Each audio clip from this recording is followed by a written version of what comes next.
Application des fonctions usuelles, première partie, exemple avec une parabole. Soit une droite D et un point F hors de la droite, nous allons étudier le problème suivant. Trouver tous les points P à égale distance de F et de la droite. La projection de P sur la droite, on l'appellera H, et on voudra que FP soit égal à HP. Alors, sans restreindre notre recherche de solution, on peut prendre pour D l'axe des X dans un repère habituel, et pour le point F, le point 0, 1. Et donc maintenant, on va pouvoir écrire la contrainte de notre problème à l'aide d'un petit peu d'algèbre. Le point P, on va lui donner au départ les coordonnées x, y inconnues, x, y inconnues, et on a la contrainte, donc FP égale PH. Cette contrainte s'écrit de la manière suivante, FP, eh bien c'est x2 plus y-1 au carré, c'est la racine carrée de ça, c'est par Pythagore, fp égale x au carré plus y-1 au carré, la racine carrée, et ça doit être égal à y, c'est-à-dire la hauteur de pH. Donc on multiplie tout, on met tout au carré, ça donne x2 plus y2 moins 2y plus 1 égale y2. Alors les y2 s'éliminent, et donc on obtient 2y égale x2 plus 1, soit y égale 1 demi de x2 plus 1 demi. Cette équation y égale 1 demi de x2 plus 1 demi, c'est l'équation d'une parabole, que j'ai tracée ici en orange. Elle est levée de 1 demi par rapport à la parabole qui serait y égale x2 sur 2. Qui serait décalée de 1,5 vers le bas. Et cette dernière, y égale x2 sur 2, est un peu plus évasée que la parabole correspondant à la fonction carré, puisque pour chaque x, au lieu de prendre y égale x2, on prend y égale x2 sur 2. Donc ça fait quelque chose d'un peu plus écrasé que la fonction carré. Mais de toute façon, c'est une parabole. Alors, on va s'intéresser à la tangente au point P à la parabole. Et introduisons quelques notations. Un point P qui temporairement va être fixe, on va lui donner les coordonnées alpha, bêta. Et la tangente, a priori, elle a l'équation y égale à x plus b, où on va chercher a et puis b. Et on va appeler Q l'intersection de la tangente T avec l'axe des x. La pente de la tangente T au point P est égale à alpha. On ne va pas démontrer ce résultat, on va l'admettre. Il est facile à démontrer. Il suffit de prendre un point P' sur la parabole proche de P et de regarder la droite PP', et on voit qu'elle tend vers cette droite T avec la pente alpha. Donc pour nous, T a l'équation y égale alpha x plus un coefficient B qui est l'ordonnée à l'origine. Trouvons B. Bien, comme P est sur la tangente, on a en particulier l'équation bêta égale alpha fois alpha, c'est-à-dire alpha au carré, plus B. Deuxièmement, P appartient à la parabole, donc on a aussi bêta égale alpha 2 sur 2 plus 1,5. On en déduit que B, qui est égal à bêta moins alpha 2, par l'équation précédente, eh bien c'est égal à 1,5 moins alpha 2 sur 2.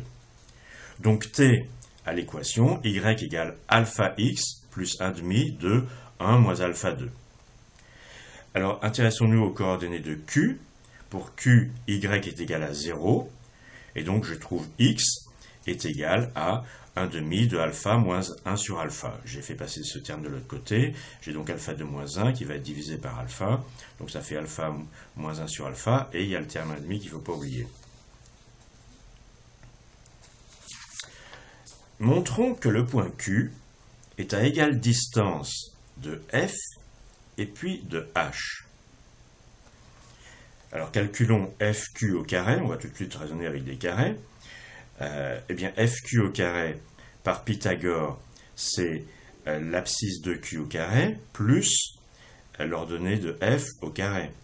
L'abscisse de q au carré, ben, c'est 1,5 plus alpha moins 1 sur alpha, le tout au carré, plus OF au carré, c'est-à-dire plus 1. Donc je développe, ça fait 1 quart de alpha 2 moins alpha 2 moins 2, alpha fois 1 sur alpha, ça fait moins 2, plus 1 sur alpha au carré, plus 4 sur 4.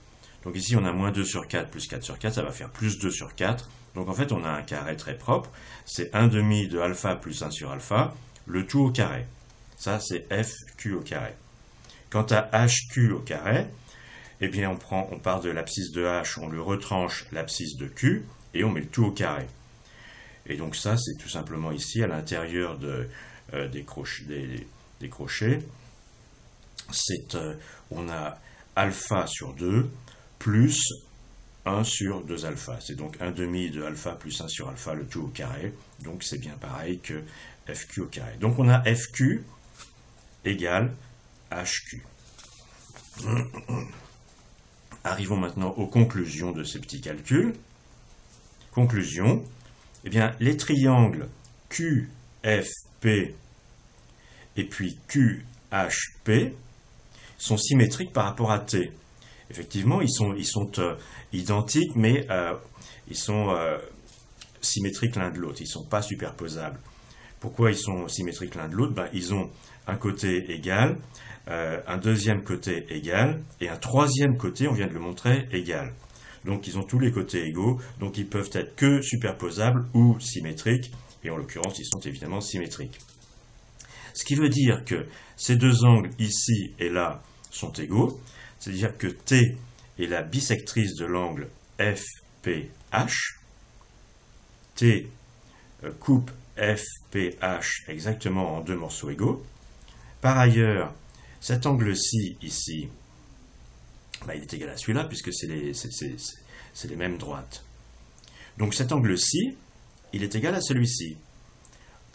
Ça a une conséquence très importante, c'est que tout rayon vertical tombant dans la parabole et se réfléchissant à l'intérieur de la parabole, et c'est toujours équivalent à se réfléchir à la tangente à ce point-là, eh bien, cet angle-ci, il devient celui-là, qui sont égaux.